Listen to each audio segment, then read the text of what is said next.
In accordance with Council's Code of Meeting Practice, meetings being recorded will be posted on Council's website for public information. Residents are reminded that by speaking, you are agreeing to your views and comments being recorded and published.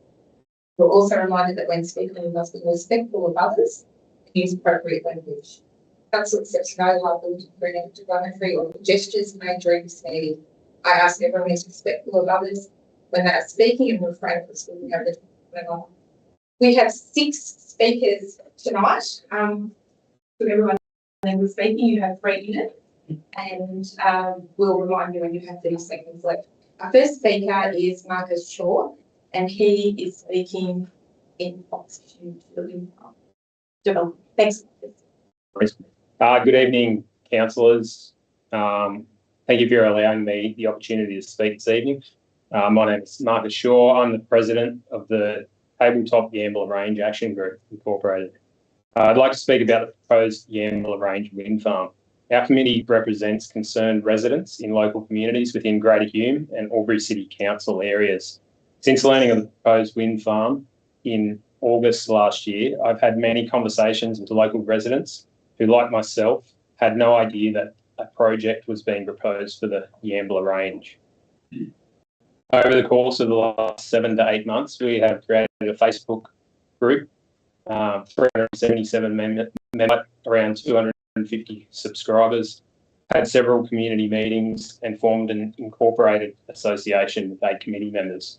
These numbers clearly illustrate that there is great concern within communities about this proposed project. We have gathered as much information as possible to provide residents and concerned peoples with updates. We believe Alinta Energy to be withholding information and avoiding community engagement about the project. Due to the lack of transparency surrounding the project, we request that right to Alinta Energy seeking any available information regarding the proposed wind farm on the Yambilla Range, including current status, scope, timing, location and number of turbines.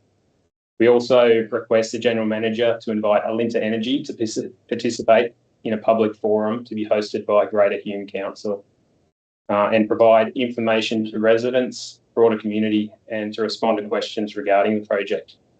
We believe residents and concerned peoples have a right to know up-to-date and accurate information about this potentially life-changing project. Thank you. Thanks, Mark. Has anyone got any questions for Mark? Thank you, Madam Mayor. My name's Tony Quinn. Has your action group thought about approaching New South Wales Minister for Planning? Yeah, we've thought about that, but yeah, we haven't done so just yet. So you realise the problem is you've got a powerful company from China or Hong Kong that will do the job. Yeah, we You've realise got that. all land holders. Yep. You've got red governments all across Australia. Yep. And there is a weakness in the wind farm situation at present. Some of them are starting to fall over financially and other things sort of thing. In my opinion, New South Wales is the most moderate government in the country. If you would approach the planning minister, that you'd want to have the design of all, I'm not sure whether I know much about it, but I think this AI thing could tell you how it's going to look right across the hills. I've heard it could be anywhere 24 to 44 windmills. And but I think you want to drop it in his lap. Yeah. And they do him sort of thing because state election's not that far away and that sort of thing. But he's the bloke that makes the decision sort of thing. Yeah, that's what we'd like to find out. Just more information as to number of turbines, locations, etc. The mob that are going to do it, with due respect to the Chinese corporation, they'll get snowing with information. I don't think it glitches of what's going on. I hear it's travelling fairly fast, sort of thing, because they want to get it done before the next state election. Okay. Any other questions? Oh, thanks, Marcus. Great, thank you. Very well done. Thank you. Can I ask if not spending for DA in 2026.1 the feedlot. Thanks, Nick. Yeah. Good evening, Mayor and councillors.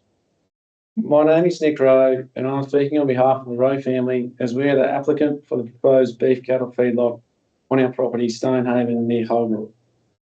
This is an agenda item for tonight's meeting. Purchase the property Stonehaven in 2024 to expand our beef production enterprise.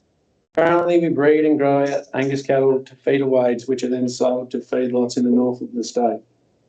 We utilise the top Angus genetics from the Rennie stud at Colcan and have been doing so for over 15 years. As part of a diversification strategy for our family farming business, we wish to develop an 199 head beef cattle feedlot over 2 stages on the property.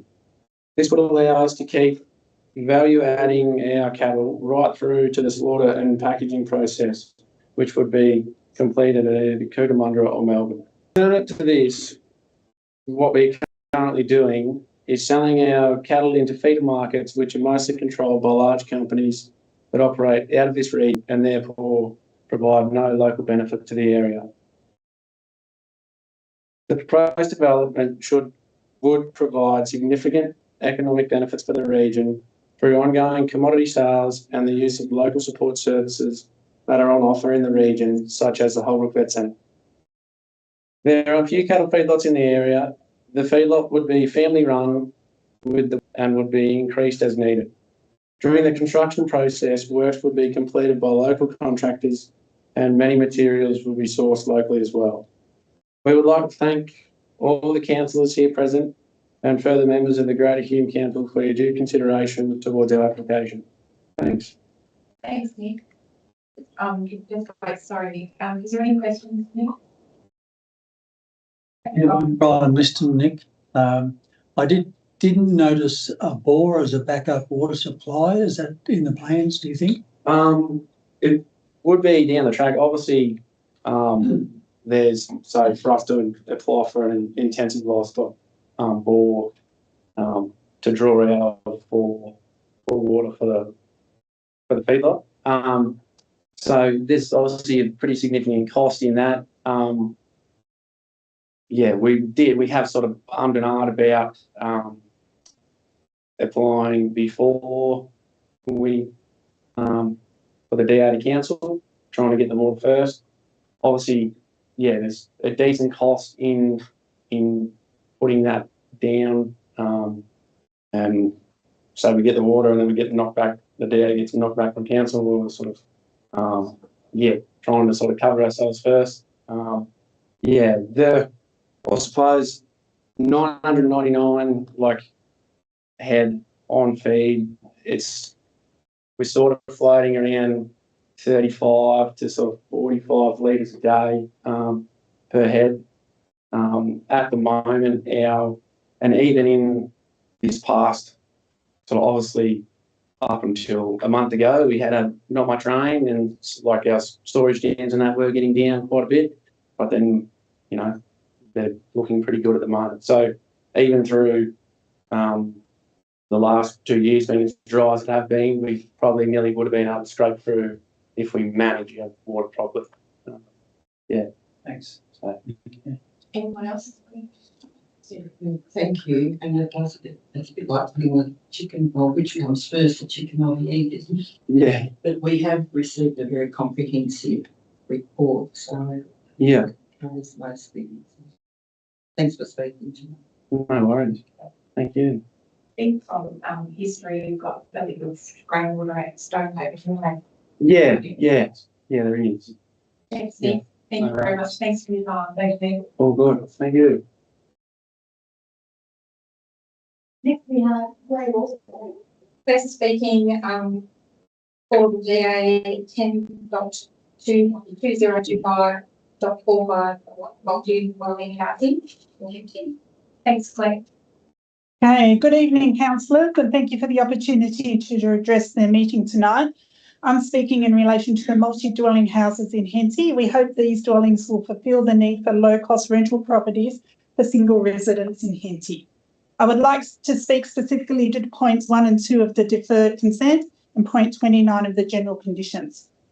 The point 1 of the deferred consent is vehicle access. Council has requested the inclusion of a 5-metre access driveway from Sladen Street East. We request that this requirement be removed and that the access via the existing side laneway be permitted instead. Our reasons for this are: 1, laneway access is consistent with existing development in Henty. Many of the established dwellings in Henty have their sole vehicle access via the rear and side laneways. These include our 2 immediate neighbours on the north and east, as well as at least 20 other residents in Henty. 2, the development will generate very low traffic. These are small 2-bedroom dwellings intended for single tenants only. We do not expect a significant volume of vehicle movement. 3, safety concerns with a new 5-metre driveway. Installing the new driveway from Sladen Street East would require access through a council garden bed on a slight curve and immediately beside a power pole. We feel that this might create an awkward and potentially unsafe access point. And 4, aesthetic considerations. This is a very visible site. 2 adjacent driveways divided by a power pole, along with disturbance to the garden bed, would be visually unappealing and out of character with this prominent location.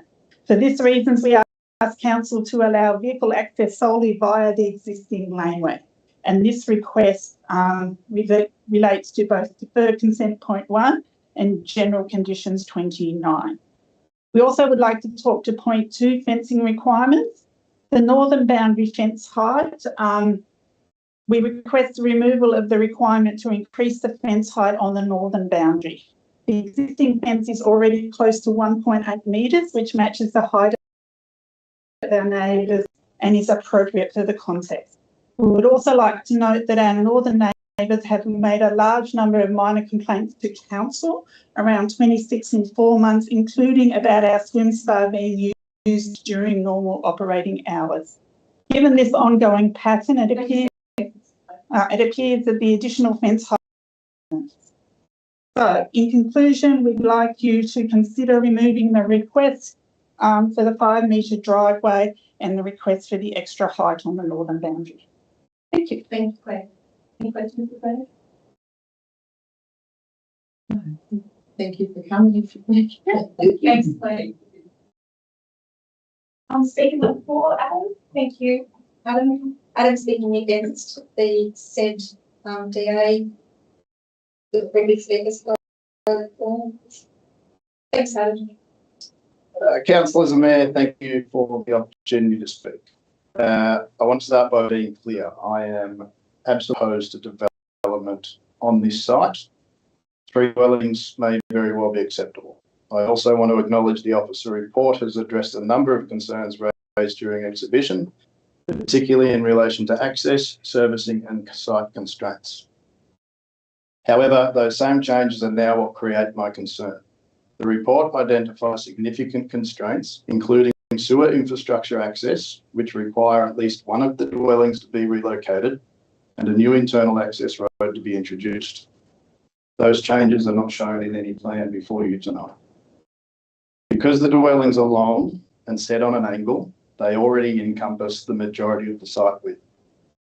Introducing a 5-metre internal road removes the remaining space. So relocating even one dwelling requires the entire layout to be redesigned. That revised layout has not been presented nor assessed.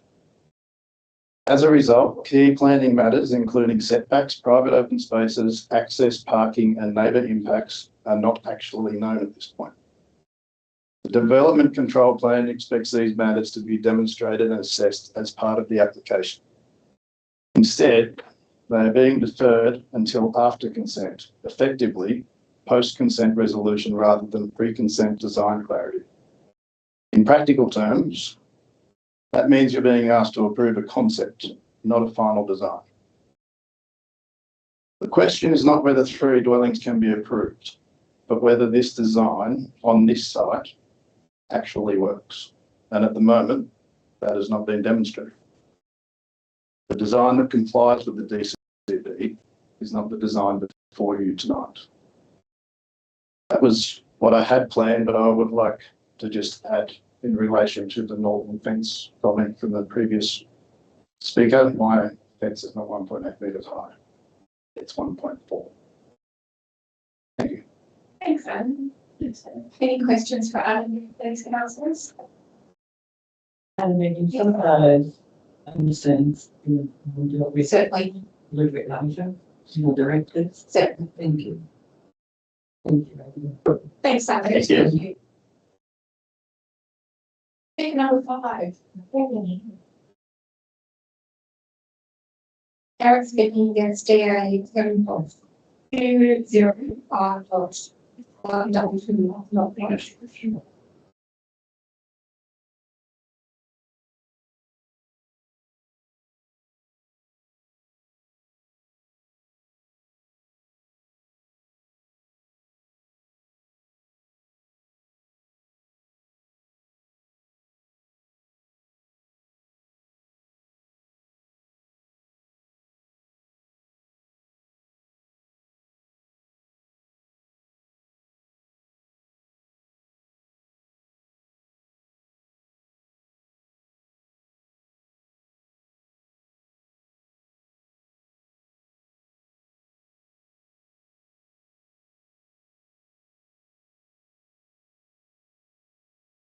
Thank you, Madam Mayor, councillors and General Manager. My name is Erin Pullman.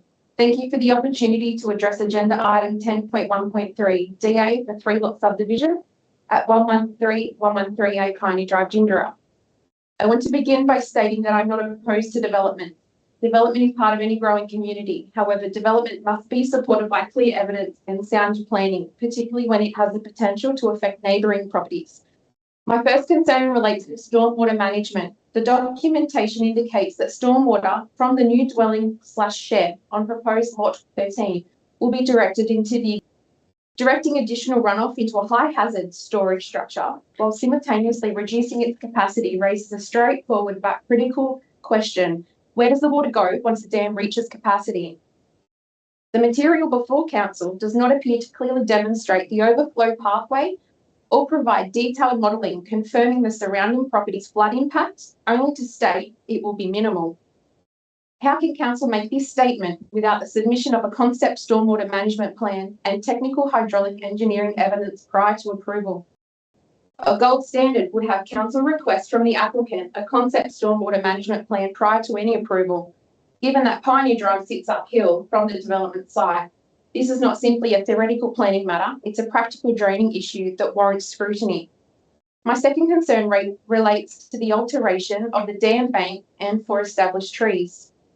Many rooted into the dam wall, including about 8 tree stumps and 5 living trees, all in proximity where the dam wall will be pushed in to align with the new boundary line. Vegetation in this location can contribute to bank stability and erosion control. Altering the bank should be supported by clear engineering justification, demonstrating that the structural integrity of the dam will not be compromised. While page 891 of the report refers to the removal of a number of small trees, the 2 trees located to the east of the dam circled in the plan and closest to the proposed buildings, one in fact is substantial and well established and of significant size, having a diameter greater than 3 metres and likely age. And its removal should not be treated as minor vegetation without proper assessment and report from a qualified arborist of its structural and environmental value for any approval. While council may rely on statutory protection under section 733 of the Local Government Act, when making good faith decisions on flood management and drainage matters, that protection depends on decisions being reasonable and properly informed.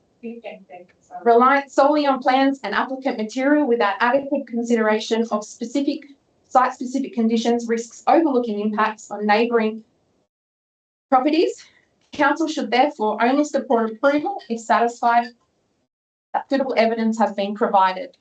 I would have turned the talk up a little bit. Thank you.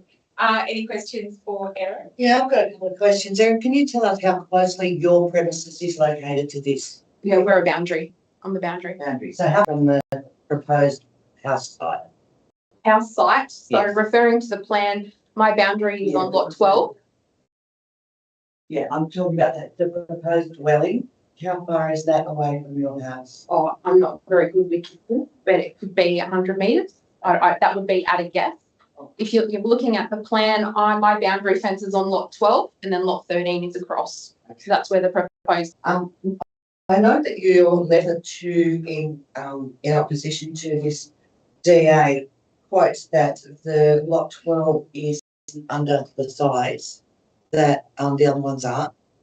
In actual fact, it's 437 metres square short, which constitutes a 20 metre by 20 metre area. Given that the dam takes up some of that site, do you assume that that lot 12 would be used in a future dwelling? I would assume so. If it's to be subdivided and sold off. That size though? Sorry, just reading from the letter. Yeah, I would assume it's to be sold off. I'm not too sure on the applicant's proposal there, but looking at the site and the implications of the dam and the minimal site available, I don't know where a dwelling will go. I would hope that potential a building envelope may be applied so that it's not affecting neighbouring boundaries. But that's not in the plans at the moment. My next question is, given the articulation of your objections and your speech, can you tell me what your planning experience is with regards to New South Wales planning? Have you done a planning course? No, I love reading. I'm a teacher. I love to research. All right. Yeah. I just wanted to know those few points. Thank you very much. Thank you. Any other questions for Erin? Yeah, Erin, on this photo that you've handed out, can you tell us which of the trees that are in question? So on that particular photo, sorry, Councillor Linda, there's no circle on that. If you report in, there is two circles around the trees. I'm not too sure if the relevance of the size of the circle is an indication of the size of the tree, because if it is, it's in reverse. But the trees that are to be removed are, I think, on page 2 of that document I have sent. Yeah.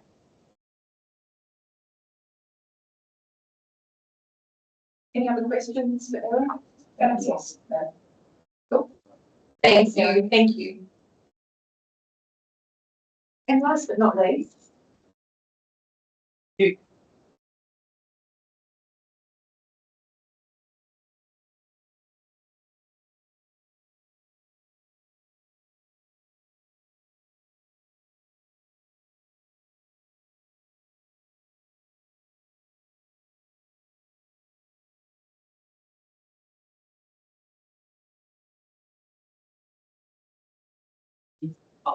sorry.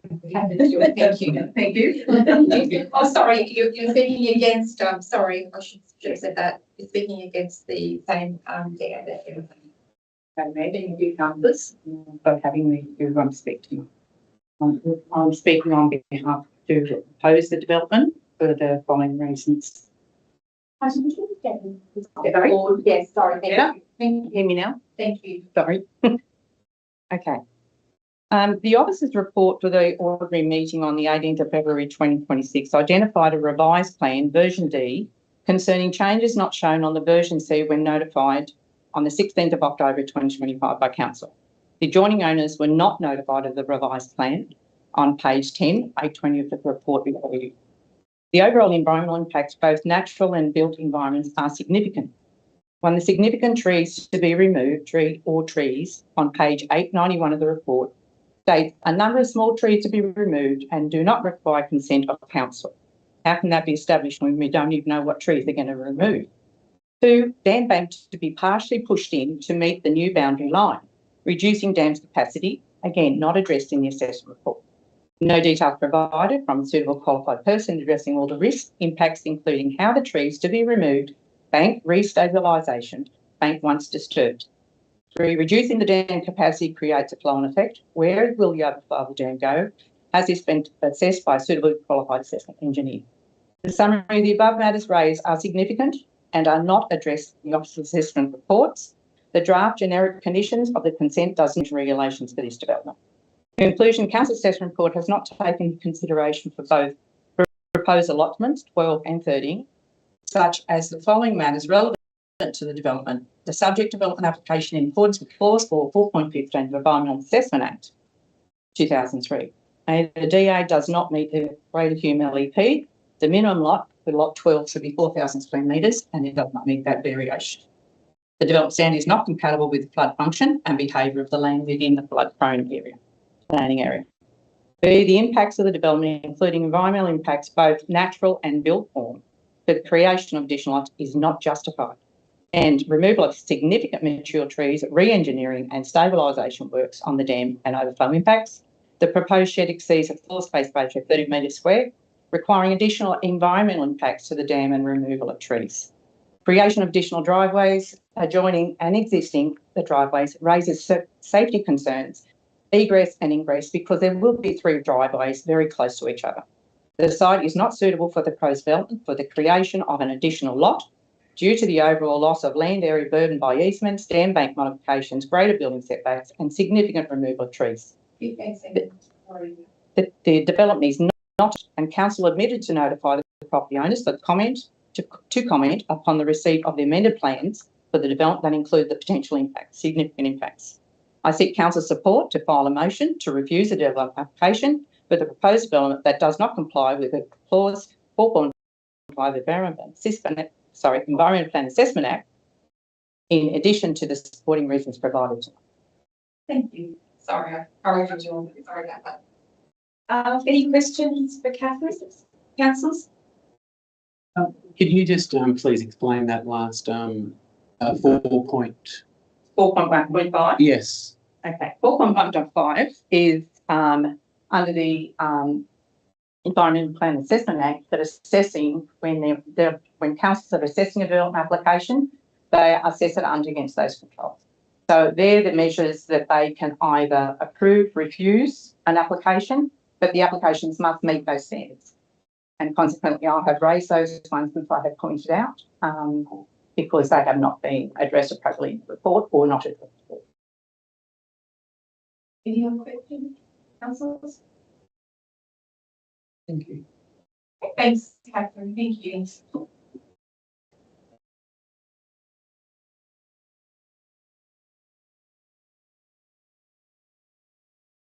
Oh, sorry.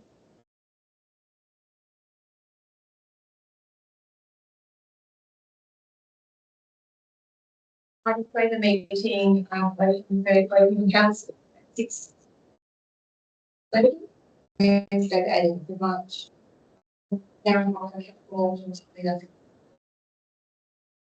Heavenly Father, we thank you for all of your blessings. We ask you to guide us throughout this meeting and thereafter as we look to serve the residents of Ashford. We ask for clear thinking and sincere hearts as we approach the business matters that we will be discussing shortly.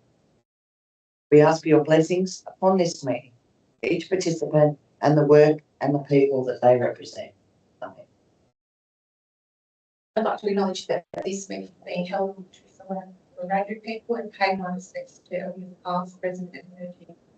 Council, do I have any apologies? No, you're here, but any leaves of absence? Application for absence. Councillor Winston? Yeah, the next April meeting, I will be absent. Any other invitations?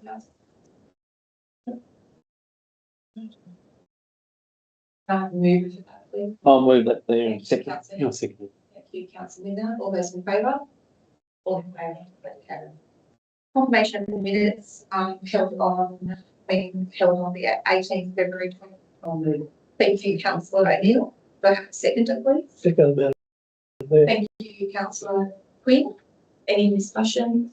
Amendments? No. Put it. All in favour? All in favour? Declare carried. So you just pull your last.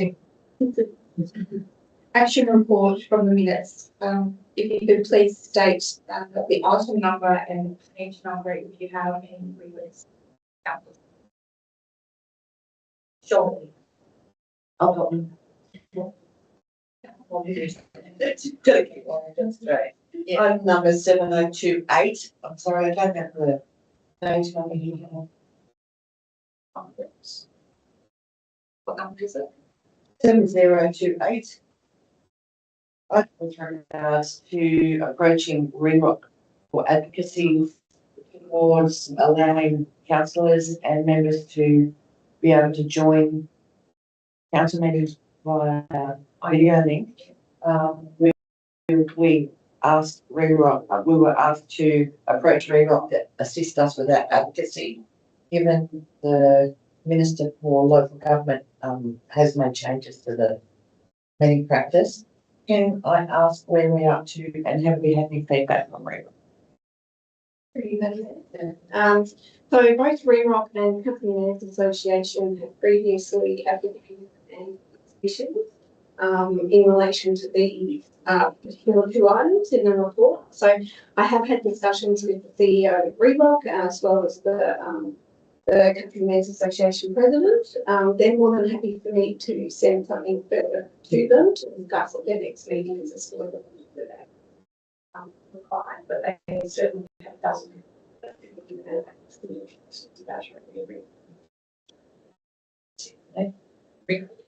Anyone else? Yes. Okay. Thanks all easy to know. Right. So, I have a move for the transaction. Thank you, Councillor Hooper and Councillor Hicks. All those in favour? All in favour to declare. Disclosures of interest, councillors? No. All right. There's no real minutes for that. There is a notice of motion on page 7 from Councillor Linger. Would you like to speak to that? Would you like to move it firstly? I'll move that. Please. I'm happy. Thank you, Councillor Morton. Would you like to speak to it? Look, I just feel that it's important, even while Greater Hume Council have no say in whether this development goes ahead or not. I do feel that's our responsibility to at least be informing our community on what's happening. And I last queried any proceeds back in August to see if there's been anything going on. So I guess my first question is, has council had between August and now any briefing? I think as a result of them changing hands, things definitely don't get followed up particularly well. And I think we've had this conversation in the past. You know, they tend to change hands on several occasions before they actually, come to fruition, shall I say. I have reached out to the Albury Mayor and have invited him to come along to those briefings as well when the General Manager writes to all the iteration for the rest of that meeting. Yep. And he would like to do that. So Yep. definitely agree with you, Councillor. Yeah. Terrible. Yeah, well, I think that if no one else is going to, we need to at least advocate on behalf of our residents. Oh, definitely. I think that we have, Councillor Hooper and Councillor O'Neill and Councillor Morton and myself all went to that first meeting at Georgery. Mhm. But like I said, we haven't had any communication from above. We definitely followed them up and give them a wriggle on, for sure. Because 7 months is a long time and a lot can happen. Absolutely. Through you, Madam Mayor. First of all, just like to commend Councillor Linder for bringing this notice to the meeting, because I do sympathise with the action group, and I thank you, Marcus, for coming and speaking tonight. And what I can only assume is an entourage of your committee members, which is great to see. We do share. Well, I personally share your frustration with the lack of transparency, and I do think, to Councillor Quinn's point, adding some weight to New South Wales planning is a great approach, and with such an active community group there behind this, we should be getting behind as well. So, yeah. Any other comments, councillors? Oh, I've got one comment. That's the fact that before they get back to us, we don't know that they might not flip this project again. These projects tend to be flipped over and flipped over. Once they reach one stage, they'll flip them and sell them almost shovel ready. So I think we're all on board here, and I hope that everybody make them come over and Absolutely. Councillor Quinn. Would you accept a motion on this matter, Madam Mayor? Or? Yes, absolutely. Well, I'd like to move that the council formally contact the minister. His name happens to be Paul Scully. He's the member for Wollongong, and he's the man that will make the decision. And I think if we approach him and put the case, get the community right behind it, and I'd like to see probably an AI impression of what would look like. And it'll certainly frighten the sugar out of all the residents if you see an AI photograph of it, because it'll be look terrible. There's some major builder advertising about looking at the tabletop ranges. Come and build your house out here. Well, you know, why do you down the track if there's 30 mills up there, windmills sort of thing. So I think the first thing is we should, through you, Madam Mayor, ask the General Manager to try and seek an appointment with the Minister for planning, and then we can put the case together. That's an amendment to the motion. Mr. Quinn, would you like to word it, Councillor? Well, it's simple, to you, Madam Mayor, that the General Manager approach the Minister for Planning, New South Wales, Right. and see if we can get a delegation to see him. Yeah, through you, Madam Mayor. So, Councillor Quinn, would you suggest that be point 1, and then we leave point 1 and 2 as point 2 and 3 that are already in the motion? Pretty happy with that, providing that the big scroll the right way. I apologise, Madam Mayor. At my vintage, the words don't come out the way they used to. Sorry, Molly, you're going to have to. I am old. So Point 1. So like point 1. So you remove that. So councillor implementing motion. So point 1.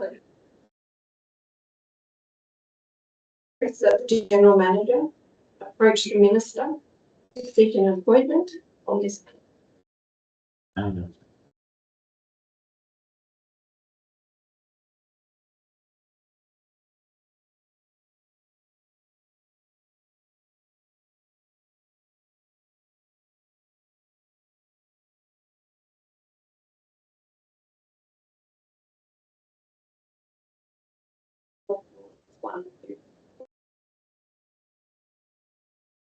move that. I'll second that amendment. yeah, Yep.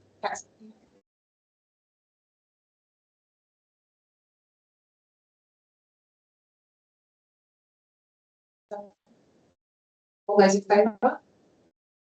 All in favour, declare it carried. Thank you, councillors. Through you, Madam Mayor, if I could just add, having visited family in Western Victoria over the last few weekends, where there are wind farms for hundreds of kilometres, I think everyone's having the same issues, just getting no information back from the proponents on proposed wind farms. We honestly do have that. We're with you always. We don't want our beautiful mountain range changed for us. They're managing to stop them on the coast, so I have hope that if we're loud enough, we can nip this in the bud before it goes too far. The councillors' reports from officers, part A, for determination 10.1.1, the actually construct and operate 999 head cattle feedlot. I'll move the recommendation. No, second. Recommendations on page 25. Thank you, councillor Hicks. And who seconded? Councillor Linda. Is there any discussion? One quick question, Madam Mayor. Sorry, I do have it. Sorry, I do have to defer to the officer. Thank you. Madam Mayor, there has been a minor amendment to condition number 18 that's following a peer review by the councils in general department. So council general department suggested that point 1 of condition number 8 will be deleted. Point 2 of condition number 2 be amended. Is there a page Well, because number? of my tardiness, because of my haste, I guess, we've got the recommendation. You have to make an amendment to the rest. That's okay with councillor Hicks. Councillor well, Hume. whatever's got to happen, it's got to happen. So as long as it's Sorry. Let's see it. Very Madam Mayor, I can give a quick summary of that. Thank you. In regards to the engineering condition, the conditions that were put on it originally was requirement to fully seal Stonehaven Road. I deemed that over the top and advised that we only had to reseal the existing dwelling in the road because the amount of trucks actually going to be utilising that is a lot less, down to one extra a day or things like that. So the necessity of sealing the whole road was not there. That was in the original assessment was there. I re-looked at that and changed it to only sealing that section in front of the dwelling to stop dust issues in that regard rather than sealing the whole length of Stonehaven Road. Can I ask a question? Yep. Blackie, I believe that part of that there is bitumen going past that residence. There's already a bitumen back, it's in poor condition. Yeah. And it needs to be, So- Aussie, it's adequately doing what's doing at the moment, but it needs to be resealed. So it's a matter of a reseal over the current bitumen. So nothing further because it's a couple of Ks. It's a lot. It's a big expectation. Oh, it's a reseal. It's not a reseal. Reconstructing the whole road type. So it's a seal. That's all. Thank you. Through you, Madam Mayor, can I ask Mr. Blackie, does the seal now start at Canimbla Road? No. Or is it just in front of the residence? No, there's a seal on Canimbla, but Stonehaven there is. Yeah, not The intersection seal No, though. no, so there's no, The section is sealed, but it was requested to seal the whole length, so it's only now requesting to seal in front of the door. Well, it likes it to seal there, it just needs to be resealed. So, councillors Hicks and Mignar, on page 29, we are removing 18, the first stop point in the road intersection upgrades. So removing at the corner of Stonehaven and Kimble Road, seal this road surface, and we're changing dot point 2. Correct? Yes, Madam G. And stuff. So have you got all that, Zoe? Yeah, we've got that. So, Are do you happy? you want to show it up on the screen? Sorry, have you got your the email? If you Yep. you bring up the screen so that you can actually see it. Sorry. Sorry, Madam Mayor, I'll just bring it up. I'm glad you can see that. Bring it up a bit bigger.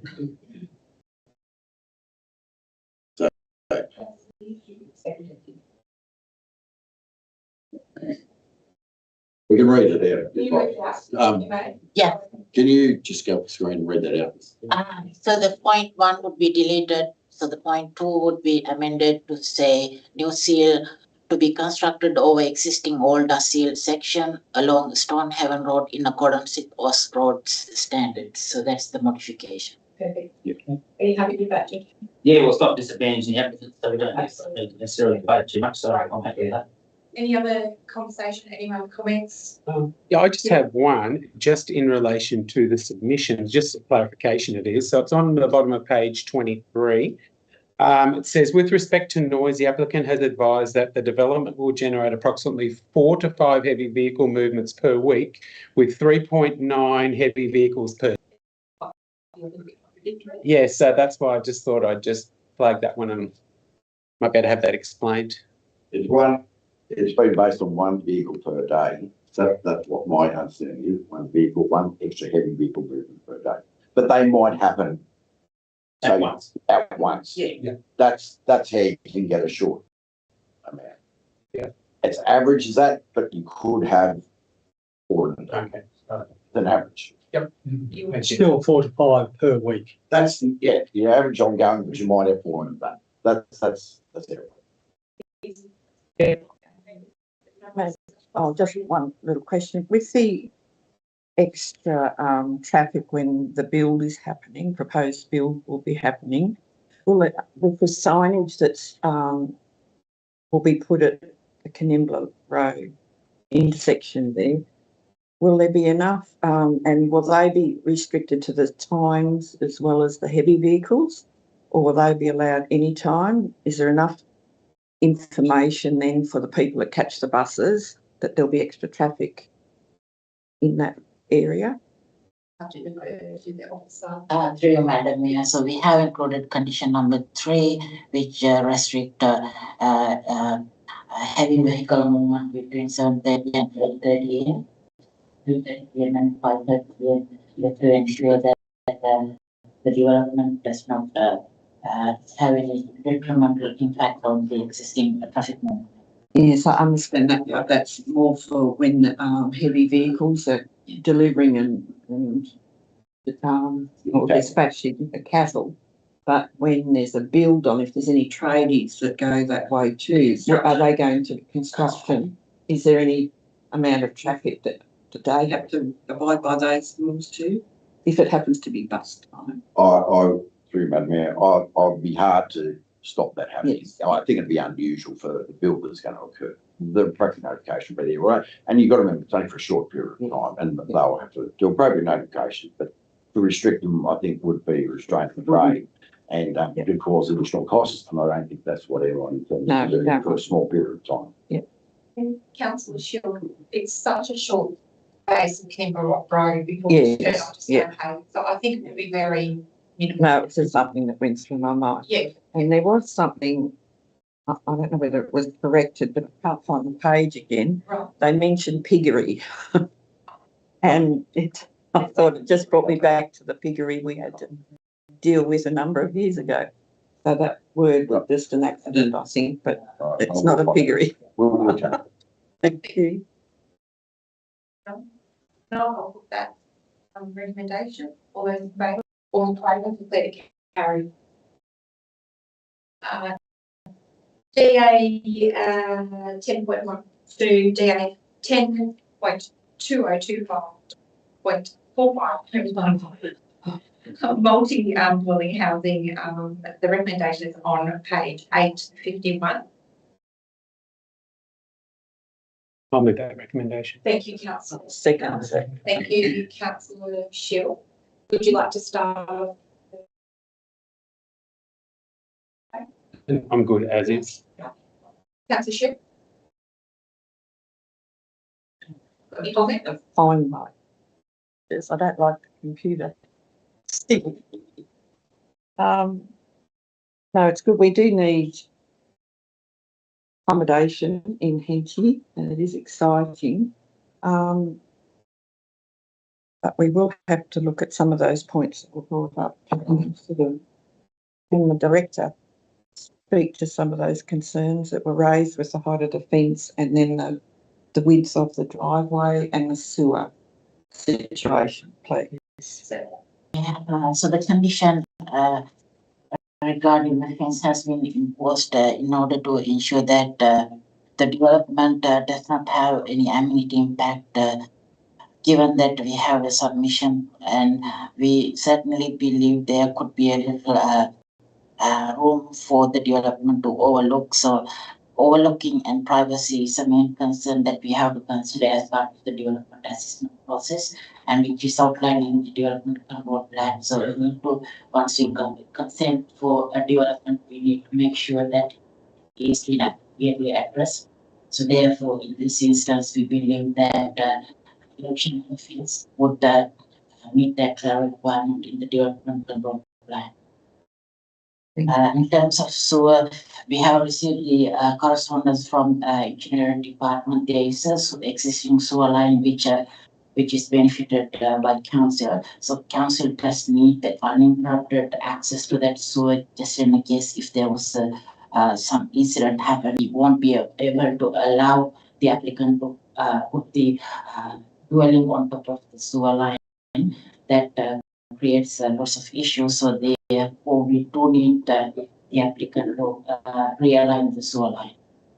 In terms of access, it has been consistent throughout the subdivisions or dwelling houses. When someone asks whether we can access off the laneway, what we have been given to each and every applicant, they can't have access off laneway because it's not an established road, council road. Therefore, in this instance, what council engineering department has advised, they do have to create an internal road within their site, which is 5 meter wide road. So that does not set a precedent, because if we allow this to happen, it might set a precedent for the future similar development applications. Because we have a lot of back lanes and not everyone has access from the street, but this is a little bit different. So, Yes. yeah. And there's definitely enough room, but is it safe on that corner to have Yeah, I'll, a new access point there, because the lane's just there and then the highway, and then will that be safe entry and exit? through you, Madam Mayor, happy to say that the size of it's right next to the laneway anyway. It makes no difference to accessing either lane that. And as Alf said, clearly providing laneway access to dwellings is not approach the council looks at. Not to say things have been done in the past, we can't change the past, but we can't stand precedent, we don't allow it for the future. And not simply laneways are not maintained by council. No. They're not a public road. They are utilised for services, etc. Maintained by council. So it will actually just be parallel with the lane, is that Correct. my understanding? Correct, with the fence line or Okay, be a fence. thank you. Any other questions? Yeah, I've got a question, through you, Madam Mayor. Mr. Blakey, how wide is the lane?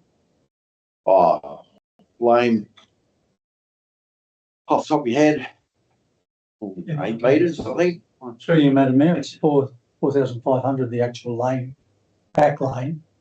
So 4.5 metres wide? Yep. 5 metres. So that doesn't meet the 5 metre standard that you're requesting in the. Yeah, but it's Either irrelevant. way, The laneways are not maintained by council. It's simple as that. And we don't allow dwelling access onto laneways. The main dwelling access, shall I say. Yeah. Rear access is up to the individual owners. They choose to use it, but they're not maintained by council. Yes, there are unique circumstances. Anything's happened in the past, but where we got to set a precedent. Well, not set a precedent. We've got to watch. We don't break a precedent what we do. Otherwise, it would open up clearly a number of issues for council across all our towns and villages. Councillor Hume. Through you, Madam Mayor. The question on process with this one, I understand the deferred consent. Given the fact that there's such significant change to the plans that are required, does that mean that it has to go out for re-exhibition, or if the conditions are met, it's then approved without going back out to exhibition?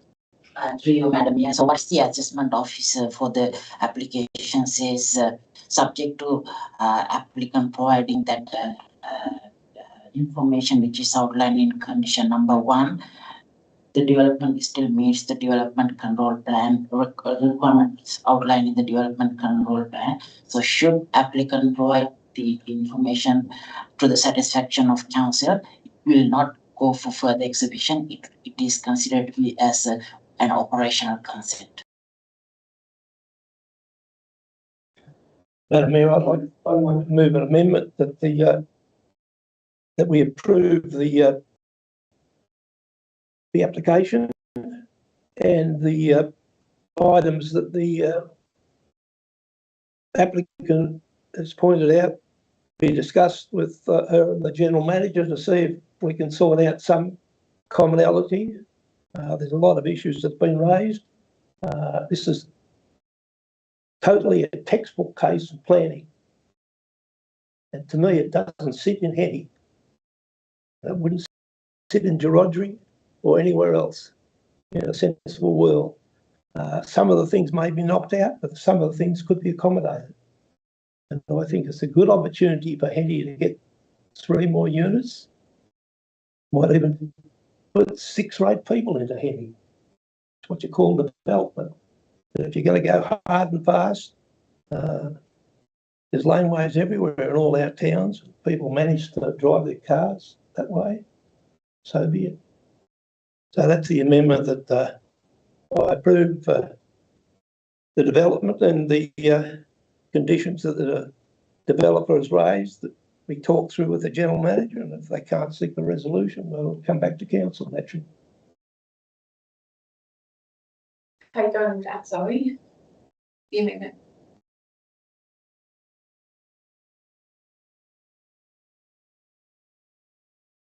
So through you, Madam Mayor, would say that the director would be involved in that discussion rather than you.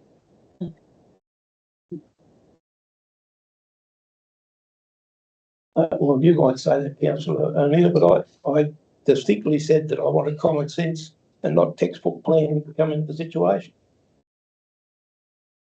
Look. We have an amendment up there. Yeah. This was to, Okay, yeah, off you go. I think the amendment is maybe a jump forward, than what we are, the conditions that are put on there. Looks like there's a bit of work to be done. I think at this stage, going and trying to nut it out with the GM at this stage would be probably something that would be down the track. I would suggest that we go to public exhibition of any changes, as was mentioned by councillor, rather than go straight to the GM to sort it out, given that she doesn't have any planning background. No offence. Through you, Madam Mayor, she's probably got a heap of common sense, which makes a big difference in this world. Yeah, thank you. Through you, Madam Mayor. Yes. The way the consent has been written, the planning legislation does not allow council to re-exhibit the development application because the officer has to go for the draft condition. So if we were to go ahead and do this exhibition, it is not consistent with the planning legislation. Yeah, thanks.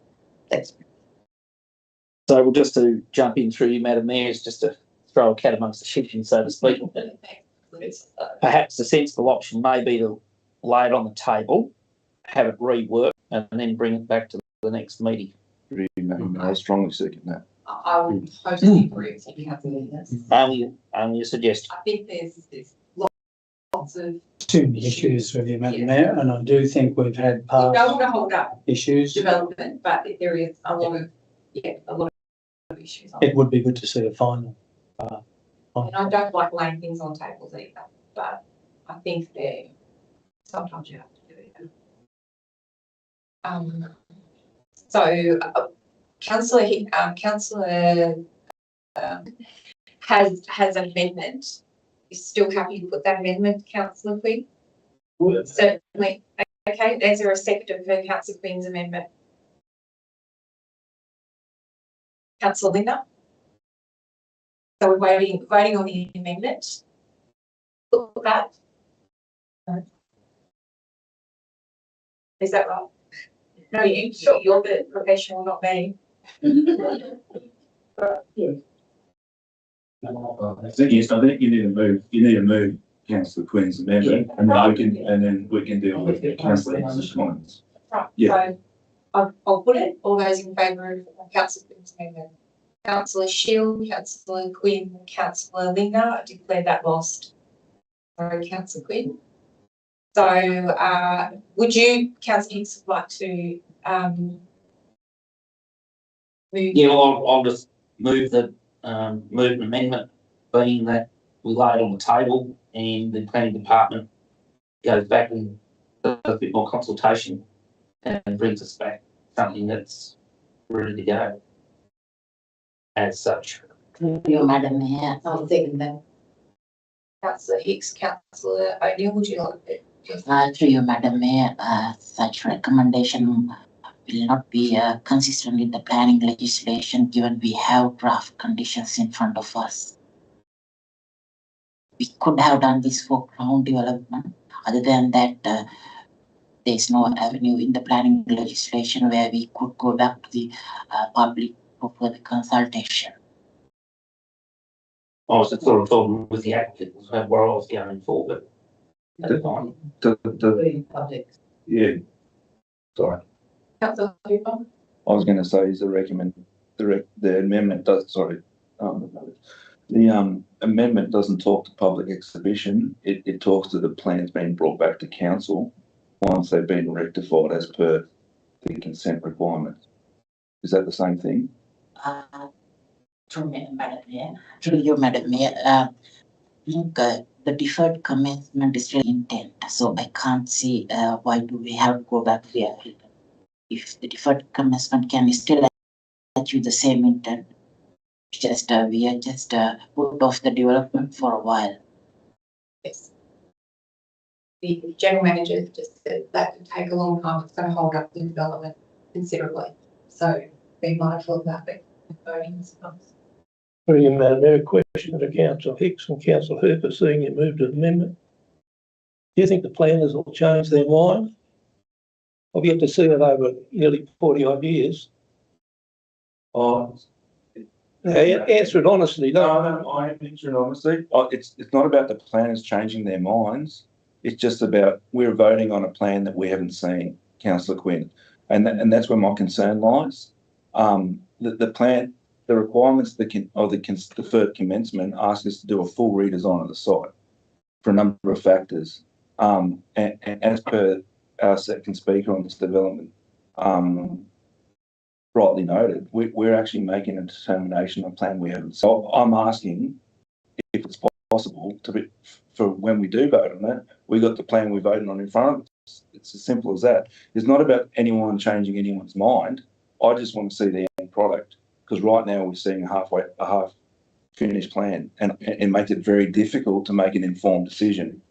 And that's where I'm coming from. I'm not asking anyone to change it. I just want the full information in front of me. Through you, Madam Mayor, deferred commencement is an avenue where council can grant consent for certain developments, which allow council to process the development application in timely manner. If you were to defer this matter for the next meeting, it will definitely affect our assessment timeline, because that's how the New South Wales government calculate the gross timeline. Currently, pretty good situation, pretty good position in relation to regional councils. So that's another risk we'll be. Any other discussion? Yeah, through you, Madam Mayor, I think that's great for Henty to have 3 units like that. But as with Councillor Hooper, I am really worried if we do have to change because of the sewerage, if that has to be changed around and a driveway put in, I think it would fit, but without seeing it, it's really hard to be sure. I do think that fence needs to remain at 2.1 metres along the back. There's been issues before with the fence not far, just further along, so I think we've got to make sure we keep that high so there are no further issues. So I would like to see, if possible, if it's able to be done, to see a final plan. No more discussion? Sorry, can I say something? Yes, Councillor. So with the sewer, was it not investigated enough, or did we know that that line was, well, you should know that line was there, so how do we get to this stage then that the buildings have to be moved if they're going to be sitting on part of the sewer? Madam, so we initially when we refer this to Council's Engineering Department, they have noticed that this building, which is dwelling number 2, is going to be located on top of council main sewer line. So therefore, we have communicated this with the applicant. So that doesn't necessarily mean they have to move the dwelling. That essentially means they'll have to realign council's sewer line in accordance with the engineering department guide advice. So in other words, they don't have to change the proposed site plan at all. It's just a matter of the applicant changing the sewer line, reconfigure the sewer line in From the house to the actual pipes, or we No. have to the council? Through you, Madam Mayor, the Sorry. case is, at the moment, the house is proposed to go on top of the sewer main. So we're not saying shift the house. What we're saying is they have to pay to shift the sewer line away from the house. Oh, So the houses stay where they are, Dug but up. the sewer line will be rerouted around that side. That's all that is. So the houses wouldn't change. Needed clarification. Thank you. So through you, Madam Mayor, so that you're saying that because there's a note in there about the floor plans too, you're saying that the location of those units will not change in the revised site plan? I only said the sewer in relation to the driveway. Yeah, I overturned the plan. They have to move with the laneway. We'll get the maps. There's nowhere else. It just, through Madam Mayor, I believe it just reduces the open space on the land. There was a substantial open space and this would still fit the action, but listen, we're in your hands. If you want to lay it on the table, we'll come back next month. That's it, or if it's a deferred commencement, Any other discussion? Of the amendment, which is to bring back a further report to the council. If everyone agrees. Something like that. Can you read that, councillor? Yeah, I think what's potential was to bring back an accurate. Has to consult further to align with requirements. You want to do it that way? I think you need to change. Yeah, we'll change it just to bring back the final plan.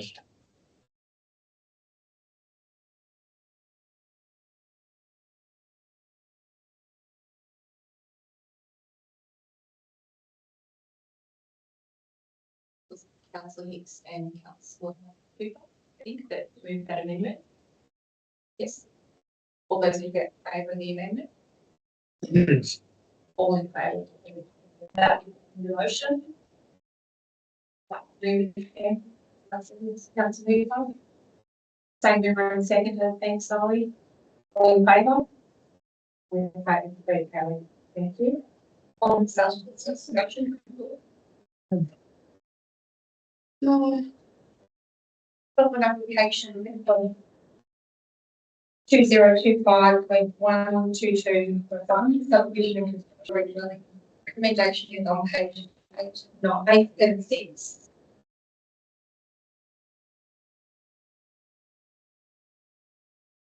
I'll move the recommendation. Thank you, Councillor Hicks. I'll just send it in. Thank you, Councillor Bolton.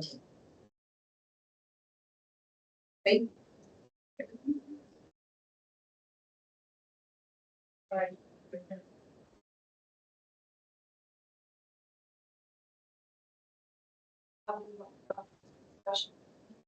No, I'm right. Thank you. Yes, for the further research into this matter, and the very comprehensive report that they presented to us with regards to 4.15 on a DI provisions of the environmental plan. That has been addressed on page 895 of the, and therefore I'm happy to with the work that's been done. Any discussion, councillors? A couple of comments, Madam Mayor. If perchance this development floods the neighbours, who do they sue? Do they sue council? Do they sue the planner? Who do they sue? through you, Madam Mayor, councillor is protected under the Act as well as the staff. So we can't be sued. No questions? Yeah, I've got a number, Madam Mayor, given that I moved that this lay on the table. Given the motion was left on the table while further clarification was sought, I'd just be interested to know, have any of the councillors taken the time to inspect the properties firstly? And I have received some clarification from the director, but I'm waiting for a further response from an email which I sent on the 10th of the 3rd. So that's 8 days ago, which I haven't had a response from yet. My concerns are purely around flooding, given that the dam on figure A2 and A3 on page 873 and 874 indicate the dam a high hazard. Water to and from this dam is considered low risk. So the dam itself is high hazard, but yet the water flow to and from is low risk. But my concern is this may not be the case once the dam reaches maximum capacity, because having a good understanding of dams and capacity, when water runs in and it's full, it's got to run out. And therefore, I don't see the natural water course going to and from the dam as being a low risk. As far as the water flow directions on maps on page 894 and 891, will the location, and this is actually going next, And that's right. This is also in relation to the next item on the agenda, which they both overlap. Once a dwelling is established, and I'm referring to lot 13, once a dwelling is established, that there's a significant amount of landfill and disturbance which happens, and so that is to do with both the shed and the house. And I notice on the picture, that's page 894, that the actual water for the dam flow runs between the house and the shed. So given that, is that likely to shift with substantial earthworks? The other thing is, if, like, I haven't been able to see any documentation yet which will guarantee that the water that flows into the dam will take its natural passage, and the water that flows out of the dam will take its natural passage. And my concern then is in relation to finished floor heights, because water's running in between the shed and the house into the dam. And so what are the chances of a house getting flooded in relation to that? Also in relation to lot 12, which is already under the minimum lot size. It has 3 easements and a dam overflow running through the middle of that block. Therefore, I'm saying it must be accompanied by a building envelope, because so much of that lot 12 you will not be able to build on, given easements, given proximity to the dam and setbacks, and also given the overflow of the dam, which you can see through those pictures which I stated, and it's also you can see it through the pictures that were handed out by the 2 speakers prior. That there's no guarantee whatsoever that anyone that builds on either of these blocks aren't going to be flooded. Like there's not even fixed floor heights. And according to the study, the flood study of Gindra, my other concern is in relation to the dam, because it does state, and if I'm correct, and I'm happy to be corrected if I'm wrong, but my interpretation of it is that if more than 100 millimetres is taken off the bank or altered, then it's required to be then resurveyed by a registered. So I'd like to know if my assertion of that is correct. Can I just clarify? Yep. You said the director had replied to your questions. On what date did you say that? Yeah, so that was the 10th, so that was last Tuesday. He actually replied on the 11th. He CC'd me in, and I couldn't find it, so I'd asked. Well, that was to my first round of questions, but not my additional questions. Right. Okay. Which I actually said. I can't open them, so Through Madam Mayor, obviously he did respond, because I've got copies to the answers to the questions that were asked. So I'm happy to go through any of those questions. Obviously he did respond back to all those questions. Yeah, he did, and then I had further questions. Yeah, and then he's responded back in. I have the response that he said. Okay, well, I have the response. So anyway, but in relation to flooding, there is obviously for these sites, there will be a fixed floor level, and that's got to be above the 1 in 100 year flood, that 300 mil above. So there is fixed floor level, so there's no houses will not get flooded. It's simply, we don't allow any houses in any of the flood planning areas to not have a flood floor level that's got to be above the 1 in 100 year level. So clearly there are fixed floor levels for the dwelling that's proposed and any other future dwelling. There are fixed floor levels, so they won't be flooded. But they're 300 mil above the 1 in 100, and in Gindra, it's what happens in a flood event. You don't get those channelized flows. You simply get an overland flow path situation, an overland flow situation, which dissipates over a wide area. So even if it went to 1 in 200, 1 in 500, it wouldn't reach the floor levels of those houses that if they're built 300 above the 1 in 100 level. So floor levels are definitely, that's part of this subdivision consent. And when dwelling is proposed for construction on the other lot 12, it will have a fixed floor level for that. So in regards to floor level, that's the case. In regards to the dam, why it's called high hazard is because its depth is around 1 metre deep. That's purely the only reason it's given a high hazard. Because generally, like they say, if you're in water more than a metre deep or around a metre deep, it's deemed high hazard. Low hazard areas are flows at 100 mil to 300 mil. It's just a terminology of how they use it. It's not a risk because this dam is clearly just a back flows from the main Middle Mockington Road Creek alignment that backflows through Urana Road and flows through Phillips Way. It backflows through there. It's not on a through path of the main path. It just simply backs up and drops back through. So it's not on any through path. The dam is insignificant in what it creates. It's very, very insignificant in the whole of any flooding. It would do nothing. So changing it is irrelevant. And they're only going to change it about 5%, so it's even less. So the flooding is an irrelevant situation. This personally in this development. So. And so then how does altering the dam and what my research would indicate that we need to actually provide a registered surveyor to determine water flow. And I don't know where that's coming from because definitely that's not the case. This is a minor dam. It's a more a bank. It's not even a true, farm dam. It's a very, very minor water body that's just holding some surface water that runs through. And simply what will run to it will fill up pretty quick and then it'll just move on like it's been doing forever. So it's not like a large dam embankment if it would cause a lot of issues. It holds very little. But I mean, if there wasn't a problem, that the dam wouldn't be there. So obviously the dam is there for a significant reason to slow flood water down and to be a pit or a basin can congregate in an opportunity to get it out. Like I say, once it's full, it's got to go somewhere.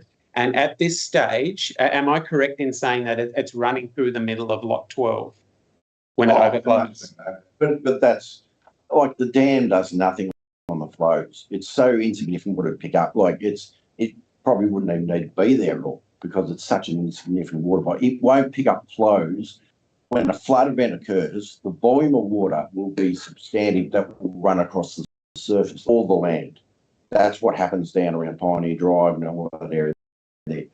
Ginra is set, they will have flood flows will run 100 mil deep, 200 mil across all properties. A little dam is going to do nothing. What the critical part is to make sure houses are above the 1 in 100 flood level, and we require it to be 300 mils above that at minimum. That is what stops houses flooding. Not that holds very little. It backs the water has to back up off the actual main Middle Mockington Creek alignment to do that. It's a backwater. It's nothing more than a backwater to it. There'll be more water running across the surfaces of all the others than what that dam will do. It will do nothing.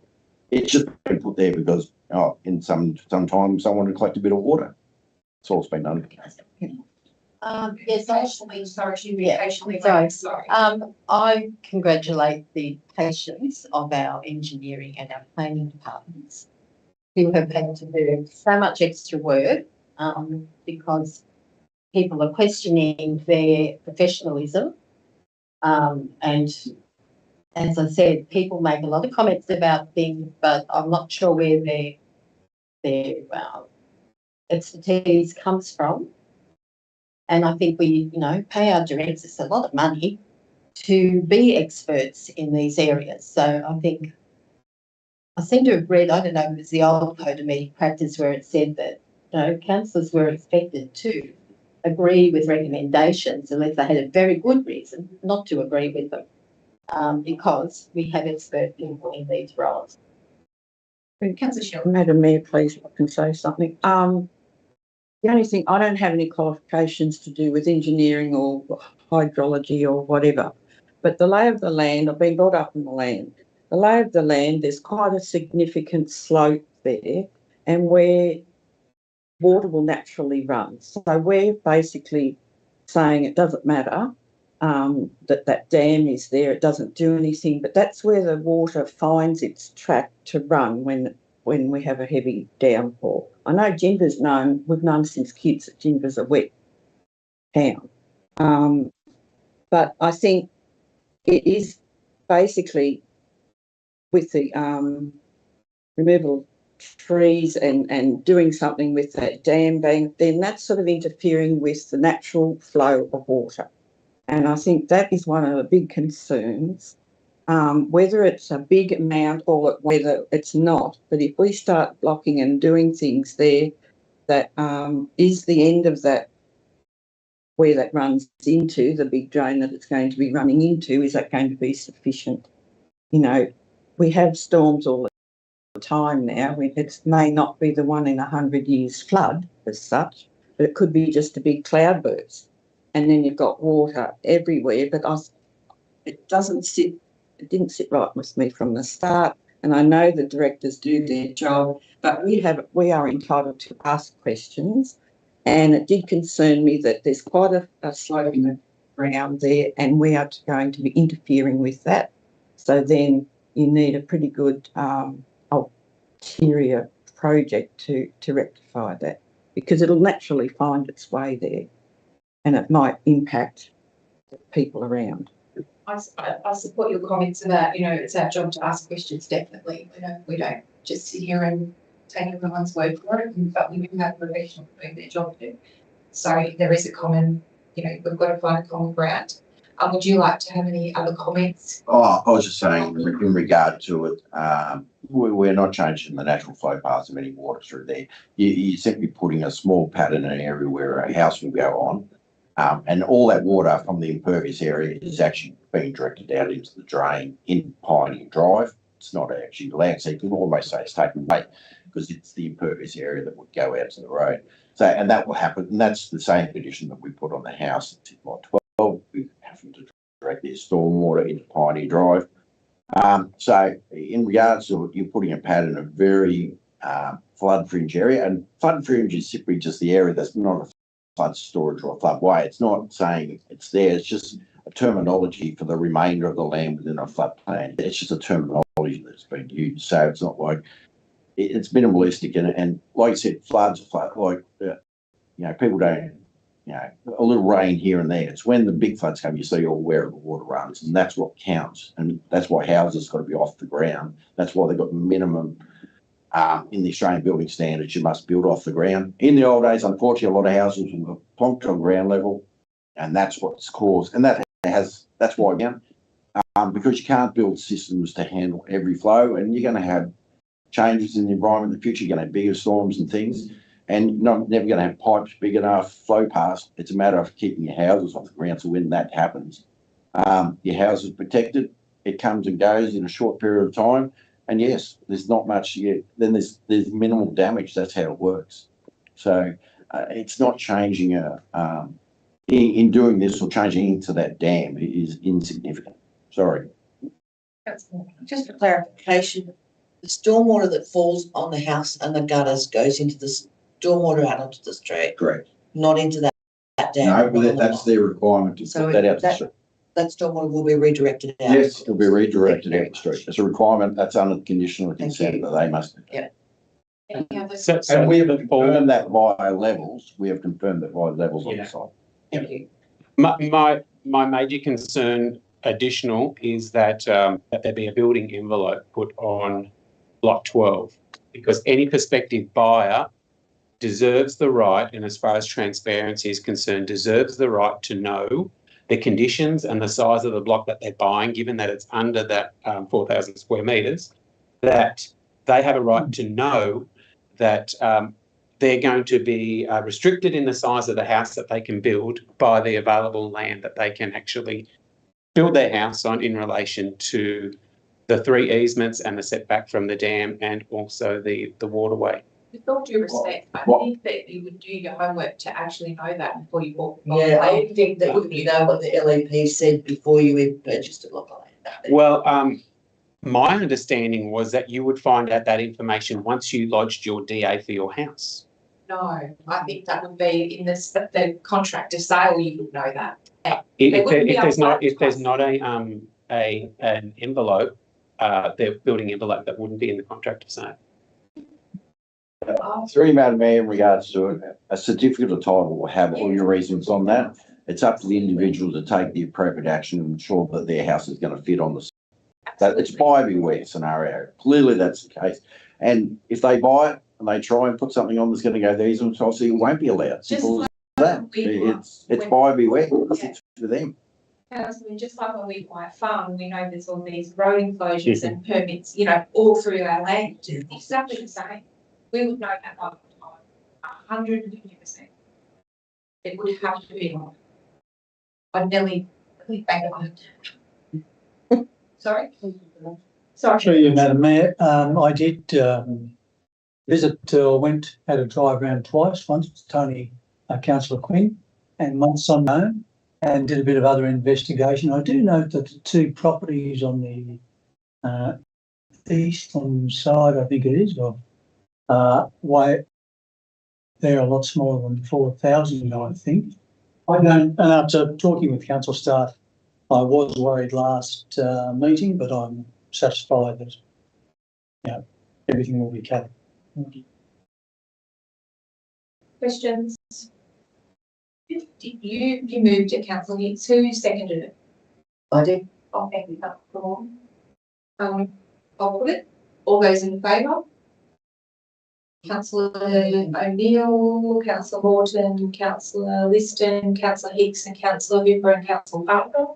And against, Councillor Linda, Shield and Quinn. Against Quinn's name. Declare carried. Moving right along, 7.3.1 is recommendation on page 1024. Madam Mayor. Thank you. I'll second that. Thank you, Councillor Hicks. Any comments? If there would be, put it. Yep. In favour, all in favour, declare carried. 10.4.1, engineering. The recommendation is on page 1028. So moved, Madam Mayor. Thank you, Councillor. I'll second that, but too late. Let Councillor Wilson take care of it. Councillor Liston. Just one comment though. Yes, please. Through you, Madam Mayor, to the engineer, make sure it's spelled out in plain English so they really understand, even though that looks good there, but one or two words out of place can make a big difference in a survey. Through you, Madam Mayor, I've made sure the words are correct. So anyone should be able to understand it, hopefully. Yeah, I think they're through you, Madam Mayor. I think it's fairly plain what's there. Through you, Madam Mayor, maybe I'm the lower percent that doesn't get it all. But I'm a little bit confused by, I support the retention of the bridge structure and an immediate cost of 30K for council funds. I just don't see what the 30K gets us. 30K, that gets through you, Madam Mayor, in regards to the 30 is in addition to the 37 we've got, because we've got a $67,000 quote to take the structure away, decontaminate it, bring it back, and not do anything else, not for the decking, so we'll have to fence it off on the site until we get a grant. And that's the correct number. Yeah. Through you, Madam Mayor. Councillor Morton. The points that are to be put to the public, I think we probably could reword them a little bit. As Mr. Quinn said, one point in particular with regards to, I think it's probably the first point, I can't write that down, but I've got a note. What retention of the bridge structure at a total cost of an additional 100,000. Yeah, that to me, point two, it's recommendation two. I find that's a little bit misleading and it implies that the council has $100,000 to spend. When the survey is out, will that be all set out that we don't have the funds currently? Do we intend to budget for them? Madam Mayor, the plan was asked if we want to spend money, not where the money was coming from. Okay, so We're asking simply, do they believe spending $100,000 worth of council money was good use of council money I didn't want to start getting complications of where it came from, because otherwise you're going to say, what could we lose somewhere else in some town? It's either, That's right. to do it properly, you need another 100K. Yeah, you Keep to spend that 100, whatever. And I've got one other question. Are you surveying the whole Shire or just Colcan? No, only Colcan. We're Colcan utilising the 2660 because I think it's a bit irrelevant for the other towns. We're talking about Colcan in this situation, and we've got it ready to go for the mail this week, if approved. But yeah, I don't think it's an irrelevance of the other towns. It would be unfair on them asking that question. Sorry. What do you, just wait. Thank you, Madam Chair. In the report, it does say that it will be a broader say community engagement with the greater future. It will, but obviously it'll be looked at mainly involved with Colcan. We'll note the issues, but if the majority of coal are for one, we're not going to let outside influences change that. We will take note of it, but it's allowing, I guess, mainly people to do it. We've got hard copies going to all the actual residences, and obviously electronic can be done online, so it allows people a couple of different options so they don't miss out. So they'll be hand delivered, because obviously there are some people, aren't electronic people. Can I, sorry, Councillor, can I just ask 2 questions? One, do they have to put their name on it? Because I don't think that it's worth anything if they don't have to put their name on it. They have to put their name on. And 2, what's the golden figure? How many do we expect that? Well, most of the time you do a survey, you get 1%, and that seems to be the benchmark. The idea is to bring a report back. I don't want to set a figure, but it'll be up to council to believe there's enough information to make a judgment call on what we're doing. Significant number of residents. I think next week is 10%. I think I agree. The danger is there that you get a handful of people that are for it and advocating for it, being the ones that respond. Therefore, does it get across, or is that really a cross section of the community? Probably might have to suspend standing orders and be here till midnight. Again, sorry. Madam Mayor, having been at the CDC last night, the committee are working really hard to support the survey, and they will be actually handing things out and explaining to people, as well as the contacting you yet, Mr. Blackie. But that's what they were hoping to do. So they're selling the thing. Don't want to be at this supermarket and up the street. Do you think that's appropriate? They should not be undertaking that. It's up to the independent person. Yeah. It's up to the person to ring them. Because they were concerned that some wouldn't get their thing, but we did tell them they were going into individual mailboxes. Would you agree? I think just send it back to deliver it individually. Correct. Have some privacy around it that people might come off for the reply. It closes at the end of the month because it's requirement we've got to get a report to the April meeting. So we have to close it then, so an appropriate, we can look at the information received, so we can put an appropriate report to council. Any other discussion? Put it, all those in favour? Those in favour, debate carried.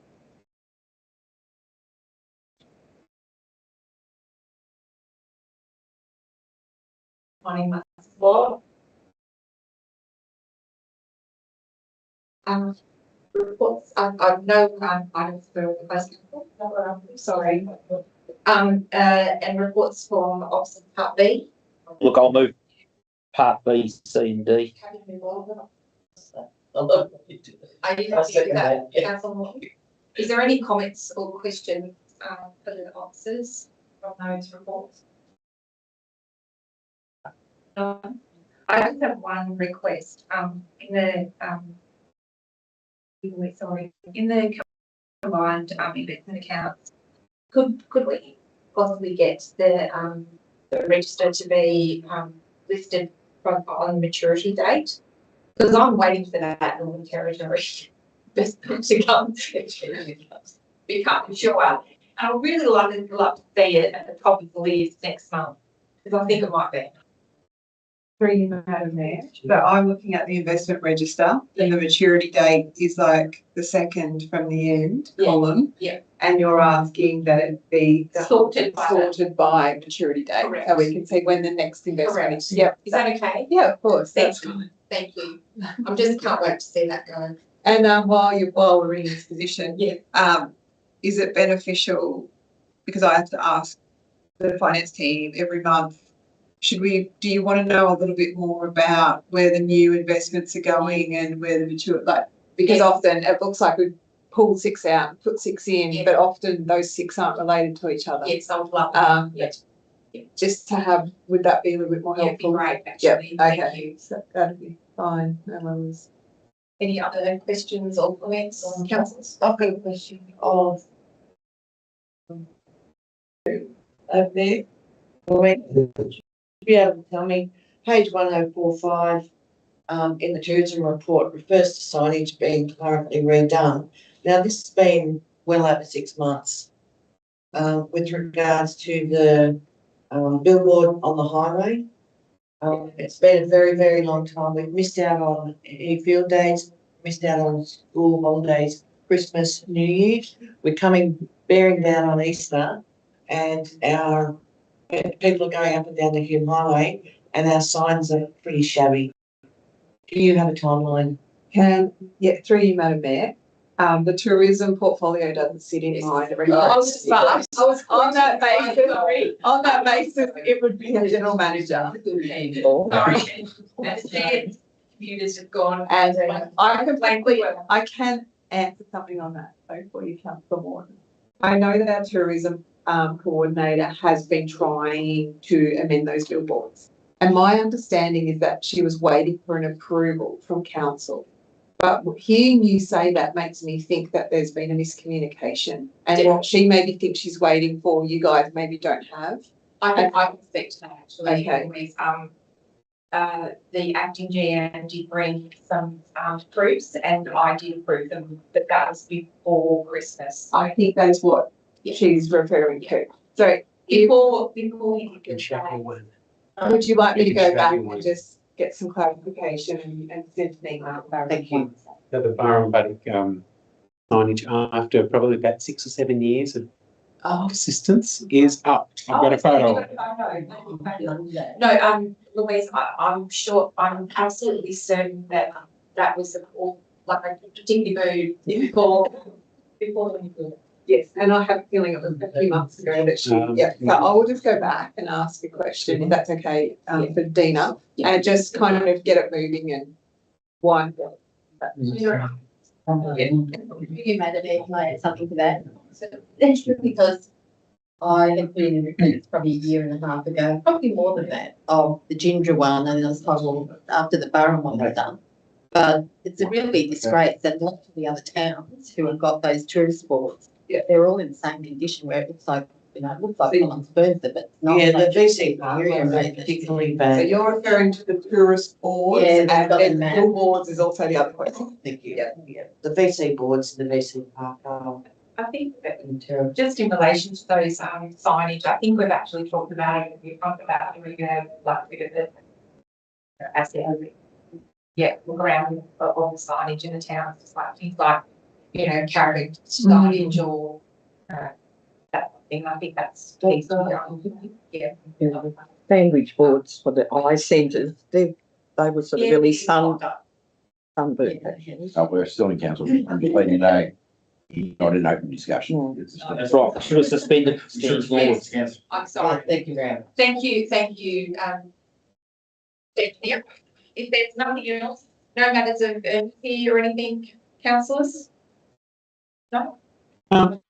The only thing that did cross my mind was in relation to fuel availability for especially the agricultural scene, just like we did as far as Sorry, you just didn't put that last motion, like to move all those reports. Yeah, we've got to vote on that. Sorry. Yeah, and then we can. All those in favour of B, C and D, all in favour, let it go. Sorry. Yeah, no, that's okay. Just like we advocated with the drought, still trying. Have been advocated for the fuel as well. Yeah. I sent a submission to the country mayor's chair Yep. on Monday because he was doing a round table with the Premier. Yep. And yeah, just getting some feedback because apparently Armdale's already ran out of fuel and they won't have fuel for 3 weeks. And they were sort of saying, oh, we'll cap it at 380 litres per person. And, you know, of course that doesn't work for us farmers. So, anyway. Sorry. It's 7:40.